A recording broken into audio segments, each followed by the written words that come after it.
to feel the same way and to have the same thought.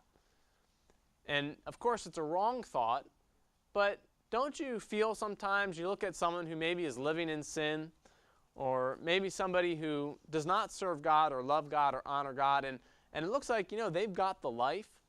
I mean, you think about it. What do they do on Sunday? They just lounge around. They just relax. They don't have to get up.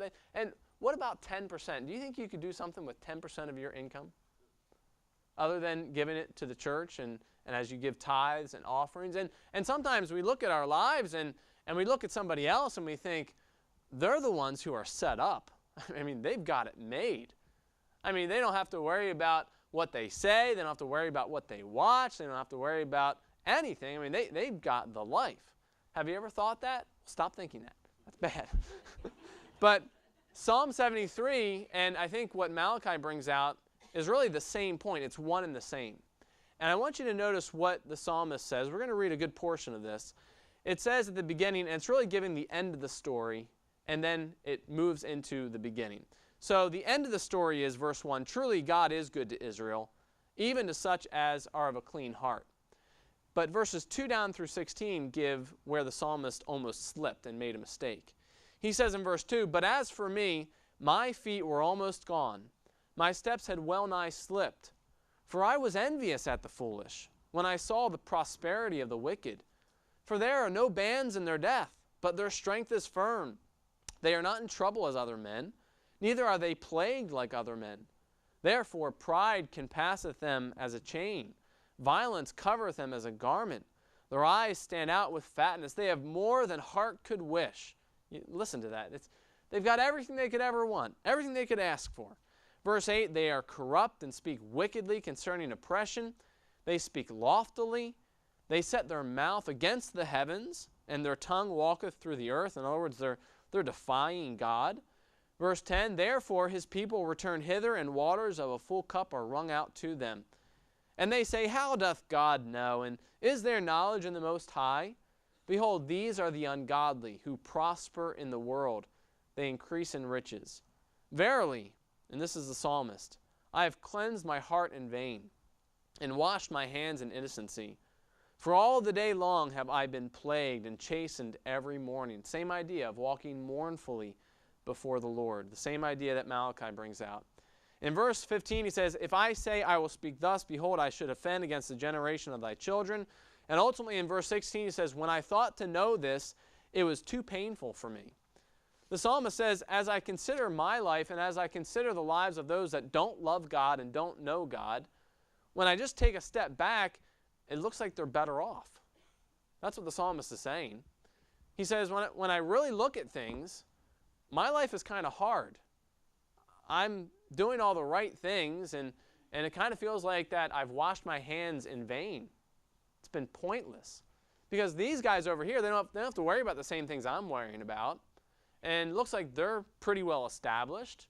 Looks like everything's going well for them. And so maybe I've been misled. Maybe I've been deceived. And ultimately, you need to come to a point where, as a Christian, you really believe that what you believe is true. That what God has said and what God has promised is true. And if that's the case, then you have not cleansed your hands in vain. Now, I'm getting a little ahead of myself because I want us to come back to the book of Malachi, and then we're going to come back to Psalm 73. So if you would turn back to Malachi as we move through here, because the psalmist, or Malachi rather, describes the wicked in verses 13 through 15. They are happy, he says. They're set up and they're delivered. They've got it made. Everything's great for them. But he then looks at the righteous in verse 16. It says, "Then they that feared the Lord spake often to one another. And the Lord hearkened and heard it, and a book of remembrance was written before him for them that feared the Lord and that thought upon his name."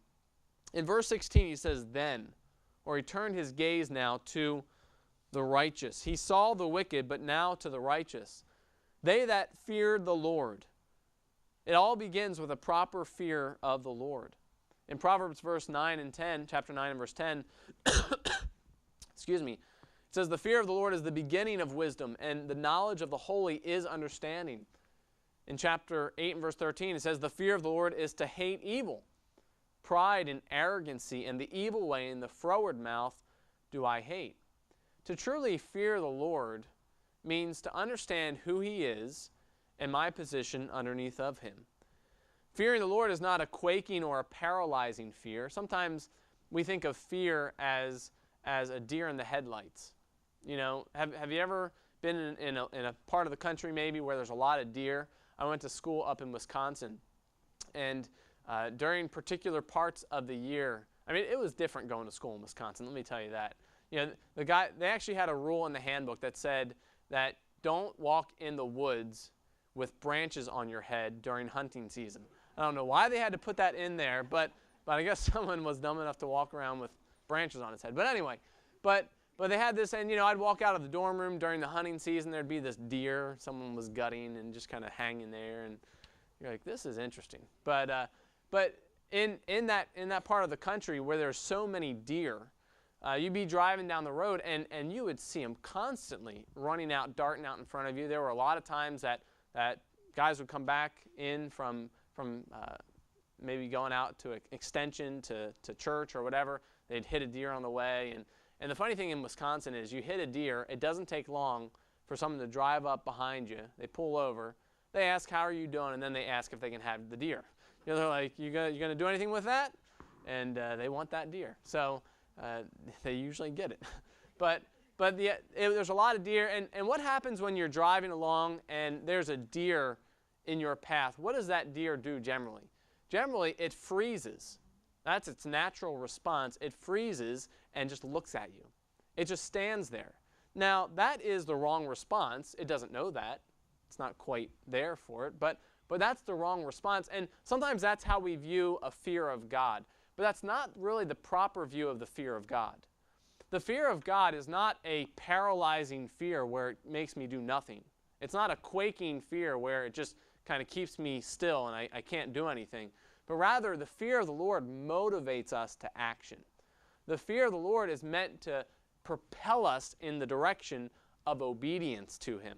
So it's not this paralyzed fear like a deer in the headlights, but rather a fear that motivates me to do what God has told me to do, to follow the Lord. The fear of the Lord produces action. It means that you will hate evil. That's why Proverbs 8:13 said, the fear of the Lord is to hate evil.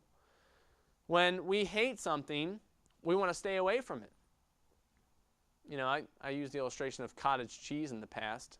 I hate cottage cheese. It's, you know, if I wanted to have curdled milk, I'd set my milk on the counter and get it in the morning, you know, if that's what I wanted.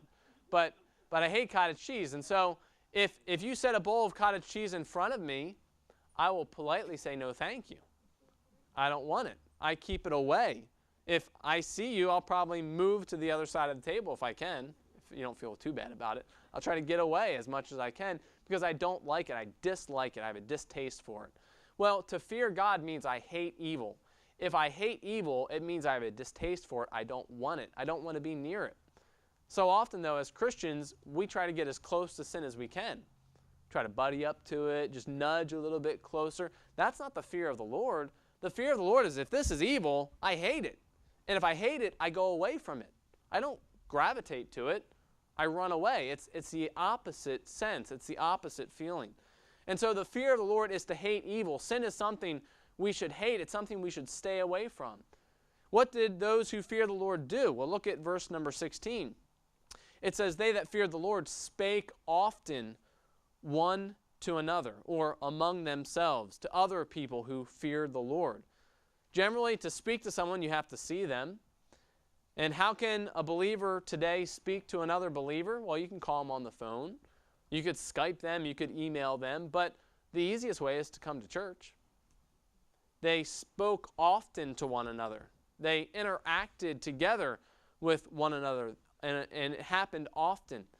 And it says that after they did this, that the Lord hearkened and heard it, and a book of remembrance was written before Him for them that feared the Lord and that thought upon His name. As we were speaking to one another, and maybe you can envision it that as we came together today and as we spoke one to another, The Bible says God hearkened unto it and heard it. See, why did he use two words